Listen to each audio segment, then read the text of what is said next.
All right, welcome to week 2 of the Coaches Show. Coach Hoelting here in the studio with us as we talk about that big Hoisington win last week in week 1, and then we'll get to Halstead coming up in week 2. But, man, that's where we got to start, Coach. Congratulations on the big week win 1 against Hoisington. Big 20. I don't even have that score written down. 24 to 3. 24 to 3. Had everything but the score written down there. 24 to 3.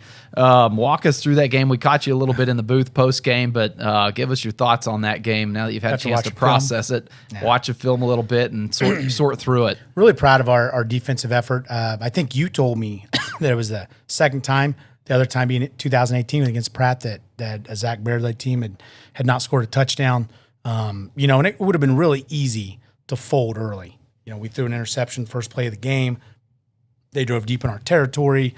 We come back, turn it over on downs, and I was really, really proud of our kids' resilience. And we've talked about this year that mantra of one play at a time, just one play at a time. Like most important play is the next play. Forget about what you did, good or bad. Play before, play the next play, and play your rear off. And I was really proud of that. And then I thought once things started clicking, then, I think, 3 consecutive drives, we scored touchdowns. Yeah, able to get into the end zone there before halftime, go up 8-3, heading into halftime. And, before that, you mentioned things not clicking quite as much. Had plenty of success in between the 20s, and then the red zone seemed to stall out just a little bit there. But like you said, once things got to clicking, after taking that lead into half, came out that second half and just looked a lot more polished, a lot more, everything was firing on all cylinders. And I think a lot of that is, we had a lot of guys returning, but almost all of them are in new spots. They had to move spots and bump down a spot. Colin was an inside tackle. Now he's an outside tackle.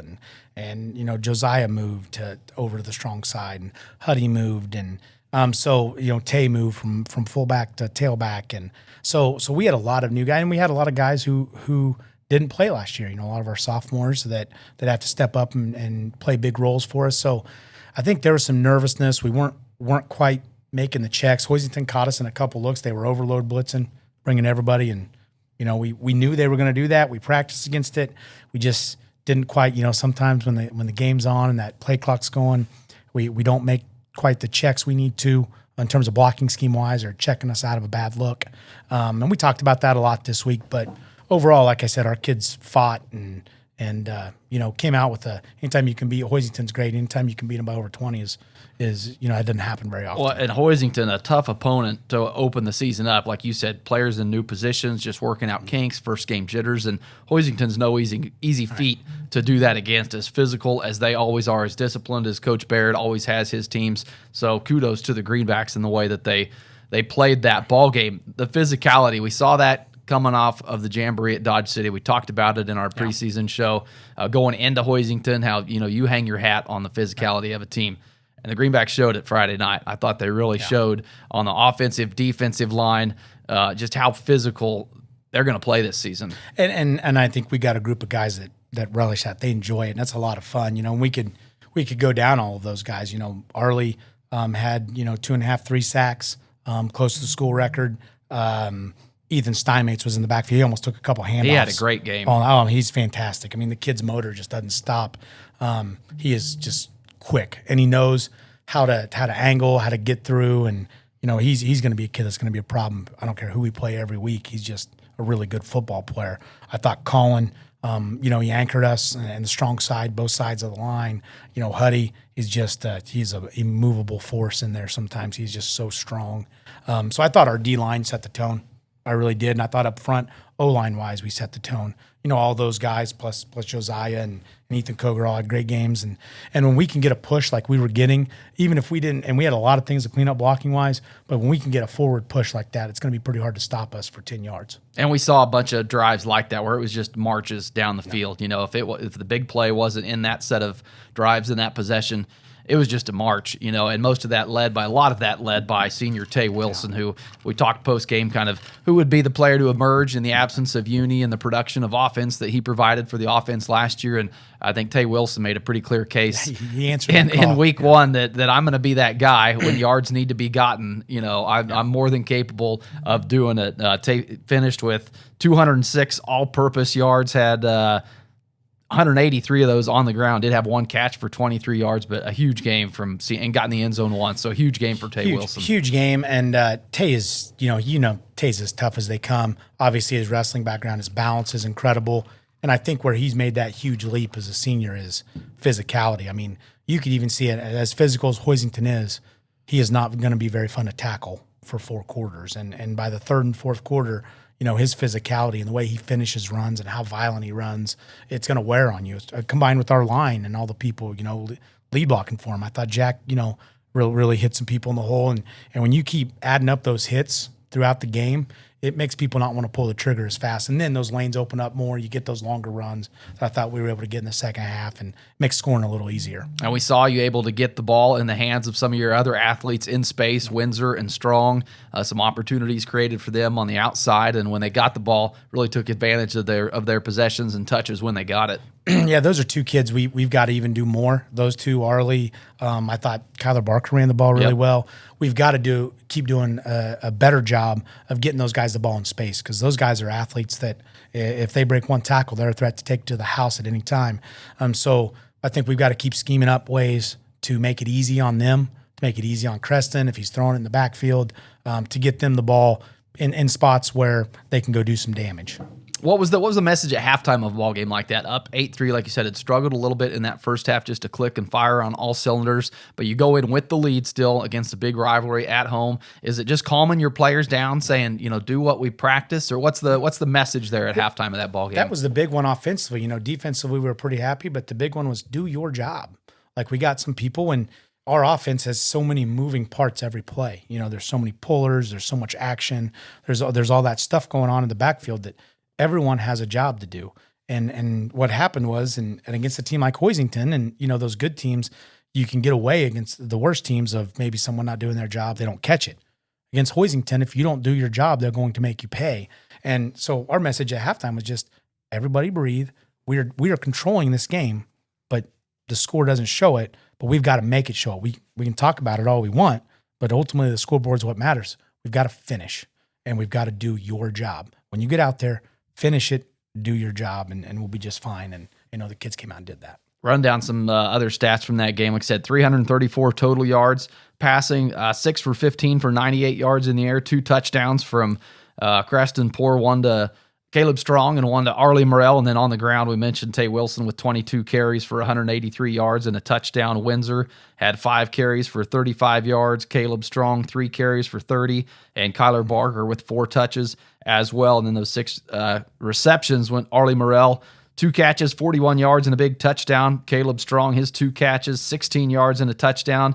And then Tay Wilson and Owen Schmidt also bringing in a touchdown. And that 206 all-purpose yards from Tay Wilson, just really carrying that offense. On the defensive side, though, 8 tackles for a loss. You touched on Morrell, 4 from him, 2 from Steinmates, 1 from Strong. I had 1 from each Strong brother there. Yeah, I'm never 100% sure on Max Prep's stats, but I feel like they're pretty. Yeah, they're good. We put them in there. Okay, so you put them in there. Okay, so they are accurate. So then, sacks, you mentioned Morrell with 3. What is the school record? You 3. mentioned that. I know that was one of Colin Strong's goals this season as well. 3 and then 7 for the season. Okay, they're both chasing they're it. After it.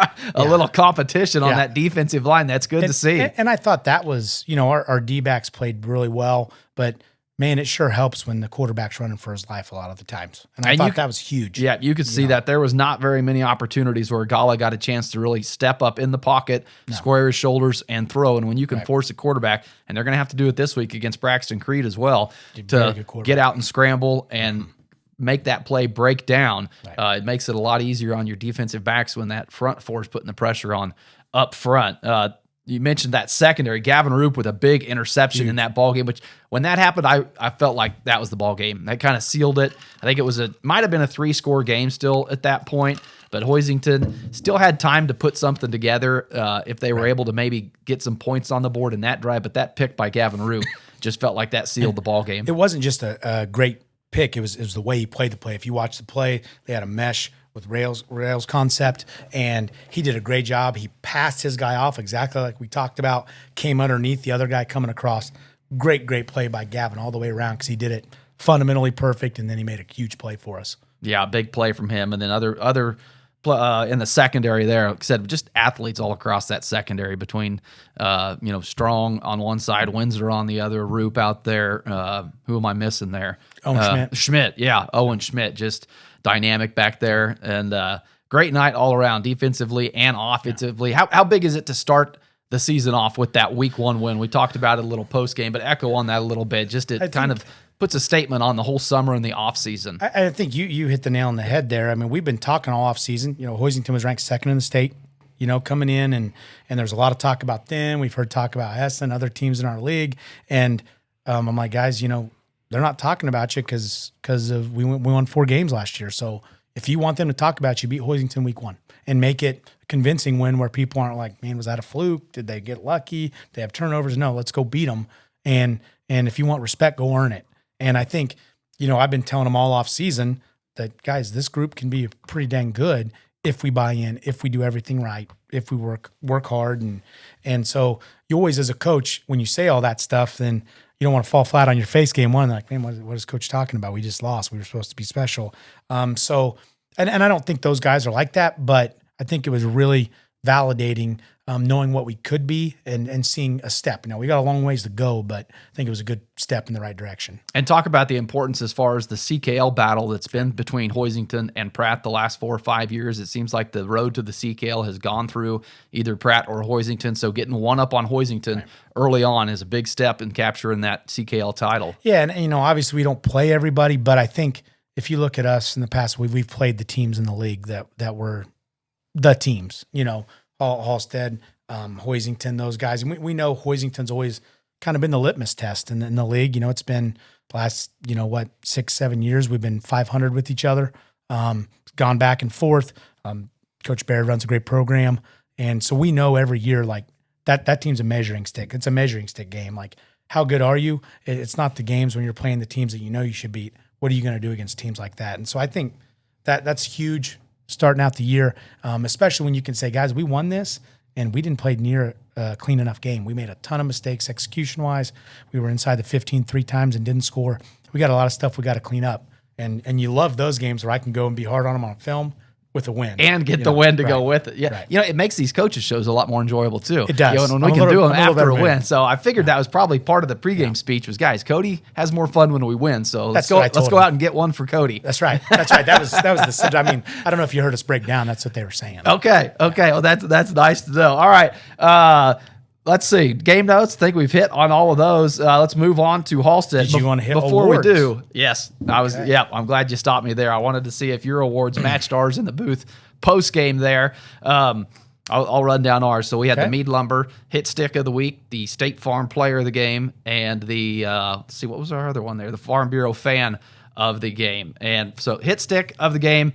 Boy, Ethan Steinmate's on a kickoff. You're 1 for 1. Okay. We had it. So before that, Arlie Morrell, a huge sack on 4th and 2 down when Hoisington had the ball in the red zone. Wasn't necessarily a hit like, that's going to echo throughout the stadium, but a huge play up to that point. I had that one marked on downs. That's going to be the hit stick unless someone beats it. Josiah and Ethan Koger actually both had really good hits. They were kind of away from the ball, but they both had really good ones in the game. But Ethan's was when 2 guys are running wide open and that guy's momentum stopped immediately. Yeah, once we saw that one, it was going to be tough to take that one. So Ethan Steinmates was also our hit stick of the week. State Farm Player of the Game, we gave that to Tay Wilson. It was hard not to after the night that he had, the big game from start to finish, just a huge night, and I could see many more of those heading his way throughout the season, at least from us. I know you like to spread them around a little bit. But we do an offensive and defensive and then an overall MVP. Okay, so give us those on your end. Overall MVP, Tay Wilson. Thought he had a great game. Thought he played a great game defensively, too, not to be overlooked. Sometimes it's easy to slack off when you're doing that much on offense, and to Tay's credit, he didn't. Offensive MVP, we kind of separate that from the game. Colin Strong set the tone all night. He is our what we call our outside tackle position. That is our most important position on the offensive line. That guy has got to make reads. He's got to make blocks. If he seals the edge, our chances of being really successful are good. And Hoisington has some good edge players, and I thought Colin controlled the game there all night. Colin's never going to be flashy. He is just steady. He's tough. He just does his job every play. He leaves the flashiness to Caleb. Yeah, absolutely. and Tyler. Yeah, absolutely. Colin is the silent guy of that group. He just lets his play do the talking. I thought he was. And then defensive MVP, like we said, it could have went to a lot of people along the D-line. We talked about, his coaches giving it to the whole D-line. Yep. But, Arlie Morrell, he had 2.5, 3 sacks. We were kind of debating on the last one whether Joe helped him or not. But Arlie Morrell, 3 sacks, 4 tackles for loss. He was in the backfield all night. Those are huge impact plays that stop drives. We gave up last year. One of our big points of emphasis this year, we gave up over almost 70% of completion or conversion percentage on third downs last year, which is abysmal. That was a big thing for us. They were 1 of 10 on third down on Friday night. And so that was a huge point. And when you get those impact plays, that leads to that. So Arlie there. And then our special teams player of the week was Kyler Barker. He was always around the ball, made a couple tackles on kickoffs. Great hustle there. And then scout team player of the week was Hudson Titus. Gave us a great look, tough.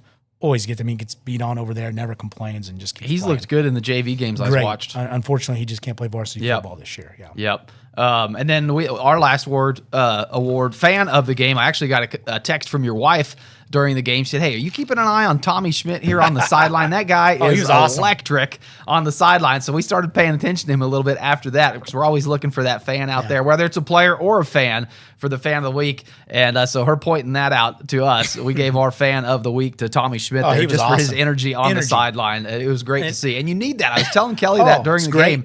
It keeps the younger kids engaged. It just keeps the guys coming off the field excited. You need that person or that group of people on the sideline that have that energy. Absolutely. And I think that energy, we talk about it, and I tell our kids that all the time. Like, you guys don't know how important you are on game nights. If you're dead on the sideline, our guys tend to not. But when you're going crazy and they look over on the sideline and everyone's just like, it's that adrenaline is a very powerful drug. And when it starts spreading, I thought same thing defensively. We made a couple plays, and then we kind of talk about that piranha mentality of we're going on a feeding frenzy. Like, you make a play, then you make a play, and everybody's pumped up about everyone making plays, and that's when it's a lot of fun. And I thought it was just a great atmosphere on Friday night. Crowd, everybody. Oh, yeah, home crowd at Zerger. You can't beat that. It's always fun to open up the season at home, and to do it with the win just caps it off. So a great win to start the season off. 1-0 now as we move on to Halstead this week in week 2. Be a big matchup after what happened last year. I know a lot of your players are looking at it as a rivalry game, kind of a game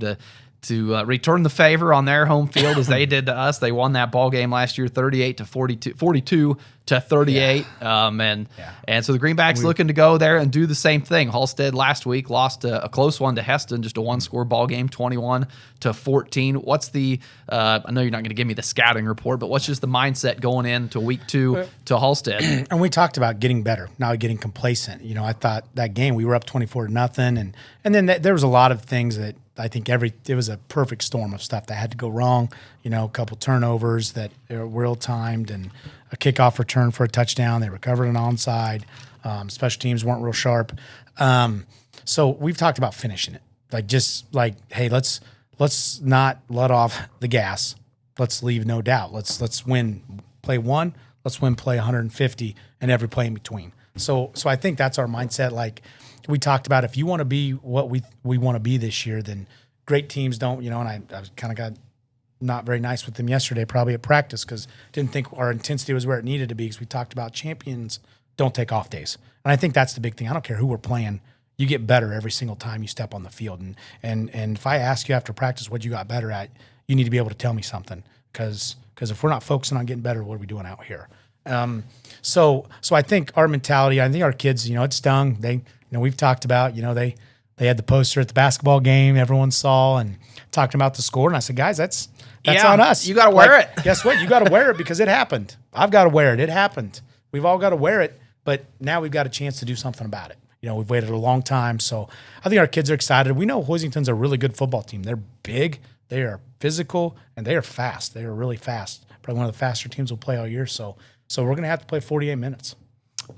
Halstead, we'll dive more into it in the broadcast there as far as the history between the Greenbacks and Halstead, but only played them 10 times. That rivalry didn't really start until 2010, so newer opponent as far as the Greenbacks go. And the Greenbacks 4-6 all time against Halstead, so one of the few teams that the Greenbacks don't have an overall winning percentage against. I mean, and you as well, 1-2 in your coaching tenure here as the head coach of the Greenbacks against Halstead. So as far as the win column goes, Halstead in the favor in the win column when it comes to that matchup against the Greenbacks. So the Greenbacks looking to pick up a big one on the road Friday night. Yeah, I mean, and like you said, any win in the CKL is a big win. Yep. They are a good football team. You know, they got some pub, and they're one of the guys to watch in 2A. I thought they had a lot of chances to win that game against Heston. You know, they had a few things not go their way, turnovers and penalties and such when they were down inside the 20 a few times. So they're going to be a really good football team. And we know they're going to bring it. We know they're going to be pumped up to play us, especially after what happened last year. We opened the door for them. So our mentality's got to be we've got to show every play that we're here to play. We're going to be physical, and we are not going to let up. Well, coming off of that week 1 performance, we've got no doubt that that's what we'll see from the Greenbacks. So we look forward to calling the ball game, Coach, and good luck Friday night. Thank you. All right, we'll see you Friday night.